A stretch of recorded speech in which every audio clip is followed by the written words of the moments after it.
Pozdrav svima, moje ime je Viktor i u današnjem klipu ću vam pričati o vizualizaciji, to jest kako i zašto vizualizovati.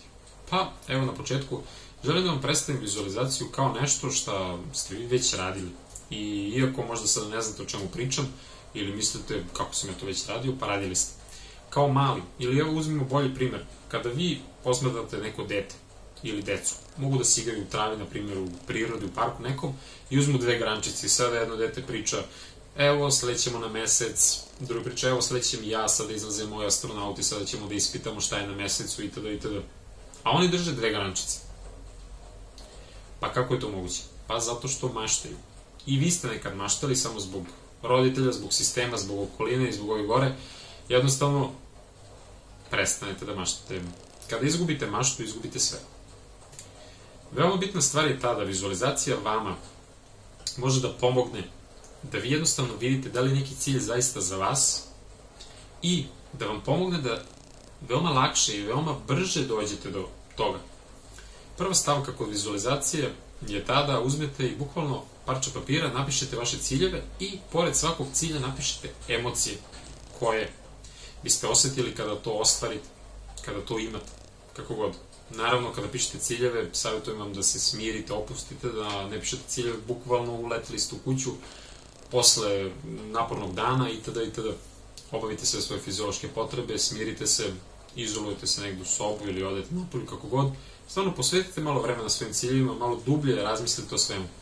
Druga stavka kod vizualizacije. Trebate doći u alfa stanje. Alfa stanje je najlakše, ajde tako kažem, dostići ili ući u kada ste u periodu posle buđenja i u periodu pred spavanjem. Takođe možete iskoristiti, na YouTube ima silan materijala u smislu audio zapisa kako ući u alfa stanje itd. Zato što u alfa stanju naš mozak je na najoptimalnijim frekvencijama kada može da vizualizuje, mašta, jednostavno doživi sve to šta treba da doživi. Veoma veliki broj istraživanja je rađen. Ako uzmemo, na primjer, atletičare, kada su bukvalno bili u alfa stanju i rečeno im je da vizualizuju tok trke, kraj trke. Interesantno je to da isti mišići su bili aktivirani kao kada su stvarno trčali trku. Pa kako je to moguće?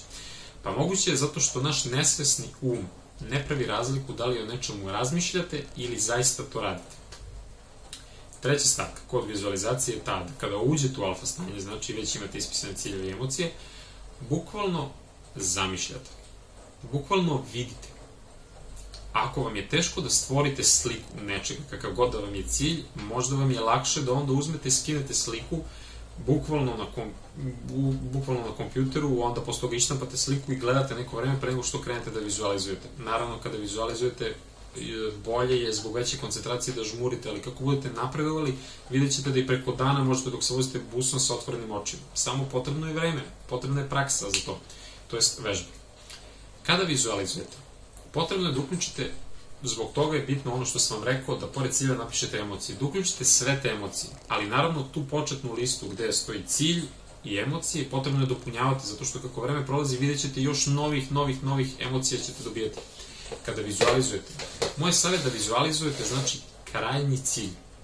Možete da vizualizujete i ceo proces do tog cilja, moj savjet i ono što ja radim je da vizualizujem znači samo kraj. Ako ste student, vizualizujete onaj moment kada vama profesor pruža ruku i kaže: čestitam kolega, položili ste.